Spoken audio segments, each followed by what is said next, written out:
There once was an old couple named Mr. Pat and Mrs. K who lived in Summer Grove neighborhood. They were the cutest old couple you've ever seen. They would sit on their front porch every night holding hands rocking in their rocking chairs. It appeared they had the perfect life. But one thing was missing. They did not have any children. Mrs. K dreamed of having a kid and then even grandchildren one day. Mr. Pat and Mrs. K tried for many years to have a kid, but it never worked out for them. They were missing a key part of their life. One day, they decided that adoption is the only and best option for them because they were starting to get too old. They called a bunch of different adoption agencies and nothing worked out. They were so upset. As they were heading home from their last appointment, they noticed a girl that was sitting on their front porch. They looked at each other in confusion. She was just sitting there all alone. As they got out of the car, they asked who she was, and she replied, "My name is Summer." They soon found out that she was abandoned as a child and needed a home.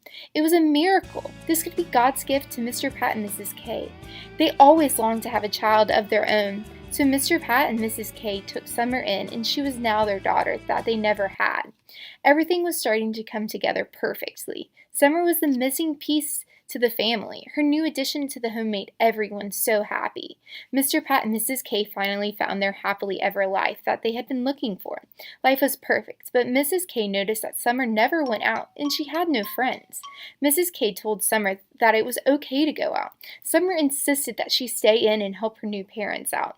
Mrs. K finally talked Summer into going outside to meeting new friends and being a normal teenager. As Summer went out of the house for the first time, she instantly felt free. She met a bunch of the neighborhood kids, and they were all so fond of her. All the girls were so jealous of her long, golden blonde hair, and all the boys wanted to date her.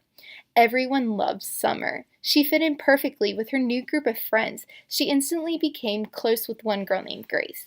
Grace was the daughter of the neighborhood watch. The neighborhood watch was like the president of the whole neighborhood. You did not want to get on the bad side of the neighborhood watch because then you would really suffer. Grace was very bossy and the controlling type, but Summer still thought she was a great friend. One boy in the neighborhood, Kurt, really liked Summer, but Grace also liked Kurt. Summer did not know what to do because she felt a connection with Kurt, but she was scared if she started dating him, it would ruin her and Grace's friendship. Summer did not want to break girl code, but she felt as if it was meant to be. So when Kurt asked to take her on a date, she finally said yes after a couple of times he asked. Grace soon found out about this and was so angry. She went to her dad, the neighborhood watch, and complained. The neighborhood watch called Summer into a meeting. Summer was so scared that her actions might lead to her parents being kicked out of the neighborhood. The neighborhood watch asked her to hear Summer's side of the situation. When Summer was finished telling the story, the neighborhood watch was so embarrassed of his daughter's actions and quickly apologized to Summer and her family. Summer eventually got to be with Kurt. Life was perfect, and Summer finally found her purpose. As Kurt and Summer drove off into the sunset, she faded away just like the sun.